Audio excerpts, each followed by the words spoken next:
أهلا بيكم.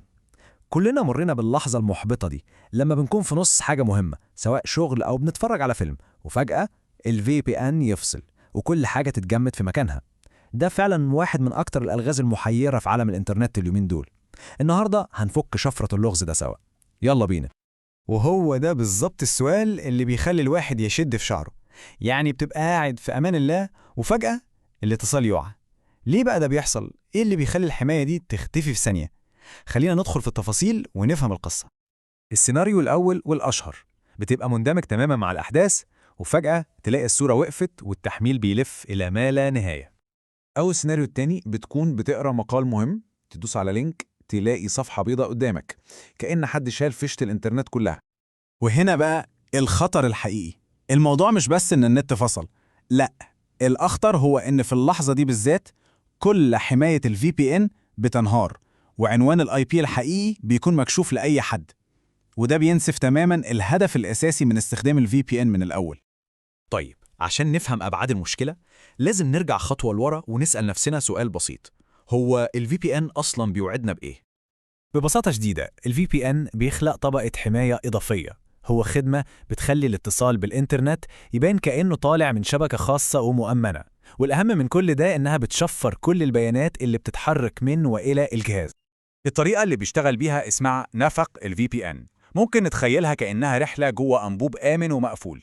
أول خطوة، برنامج ال VPN على الجهاز بيعمل اتصال مشفر بمزود خدمة الإنترنت.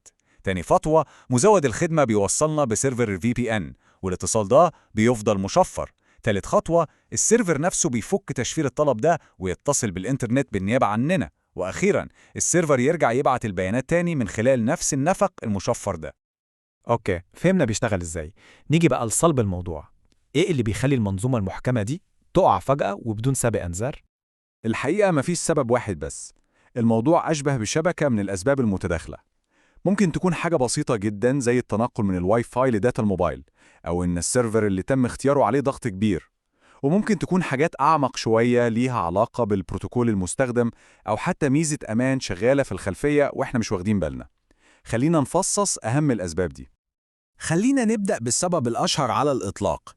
تخيلوا معايا الاتصال بالإنترنت ده كأنه سباق تتابع. لما بنتنقل من الواي فاي لداتة الموبايل، دي لحظة تسليم العصاية من عداء لعداء. لو التسليم ده مطول أو حصل فيه أي لخبطة، العصاية بتقع.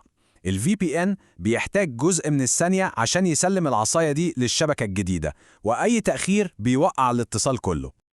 وهنا ندخل في نقطة تقنية بس مهمة قوي: البروتوكول. ده ببساطة اللغة اللي بيتكلم بيها الجهاز مع سيرفر ال VPN. زي ما واضح في الجدول، كل بروتوكول له مميزات وعيوب. يعني مثلا OpenVPN استقراره عالي جدا لكنه ممكن يكون أبطأ شوية، أما WireGuard فده صاروخ في السرعة، بس مشكلته إنه زي العداء اللي مش بيعرف يستلم العصاية كويس، يعني أي تغيير في الشبكة ممكن يوقعه. فالاختيار هنا عبارة عن موازنة: هل الأهم السرعة ولا الاستقرار؟ نيجي بقى للحاجة اللي بتلخبط ناس كتير جدا: الكيل سويتش. فجأة ممكن نلاقي الإنترنت كله فصل والواحد يفتكر إن العيب في الراوتر أو ال VPN نفسه، لكن الحقيقة إن دي ميزة أمان عبقرية. الكيل سويتش أول ما بيحس إن اتصال ال VPN فيه مشكلة بيروح قاطع الإنترنت عن الجهاز كله فوراً. ليه؟ عشان يمنع أي تسريب للبيانات. فده مش عطل، دي حماية استباقية. وطبعا في عامل بديهي لكن مهم: مش كل خدمات ال VPN زي بعض. الخدمات المجانية زي ما الرسم البياني بيوضح، سيرفراتها غالبا بتكون قليلة ودايما عليها ضغط رهيب، وده بيخليها تفصل كل شوية. كل ما الخدمة كانت مدفوعة وموثوقة، كل ما كان في سيرفرات أكتر واستقرار أعلى. المعادلة واضحة: الاستقرار له تمن. طيب، بما إننا جبنا سيرة البروتوكولات، خلينا نتعمق أكتر ونبص على اللي بيحصل ورا الكواليس. إزاي البروتوكول ده بيقدر يحافظ على الاتصال أصلاً؟ شوفوا الاقتباس ده من وثائق بروتوكول واير جارد. هو بيلخص التجربة المثالية اللي كلنا عايزينها: نشغل ال VPN وكل حاجة تمشي لوحدها بسلاسة. لكن ورا السلاسة دي في عملية معقدة جدا بتحصل. الحقيقة إن الحفاظ على الاتصال ده أشبه برقصة باليه معقدة ودقيقة جدا.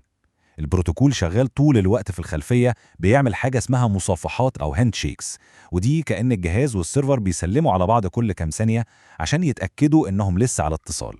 وفي نفس الوقت في مؤقتات شغالة عشان تحدد إمتى تغير مفاتيح التشفير أو تبعت تاني أي معلومة ضاعت في السكة. أي خطوة غلط في الرقصة دي والاتصال كله بيقع. وكل الرأسة المعقدة دي مش مجرد عشان الاتصال يفضل شغال وبس، الهدف أعمق من كده بكتير. الهدف هو تحقيق أمان حقيقي. يعني مثلا إنه يضمن إن حتى لو مفتاح تشفير اتسرق النهاردة ما يقدرش يفك بيه بيانات امبارح، أو إنه يمنع أي حد يسجل البيانات ويبعتها تاني عشان يخدع النظام. كل ده عشان في النهاية الهوية تفضل محمية ومخفية تماما. طيب بعد ما فهمنا كل التعقيدات دي، إزاي نلاقي الحل؟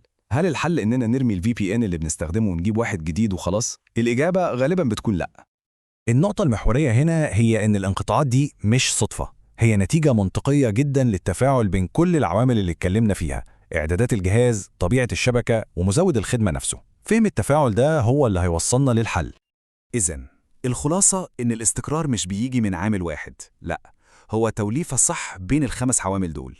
يعني مهم نشوف بيئة الشبكة اللي بنستخدمها، نختار سيرفر يكون قريب، نجرب بروتوكولات مختلفة، نراجع إعدادات توفير الطاقة أو الجدار الناري على الجهاز، ونكون فاهمين سياسات شركة الإنترنت.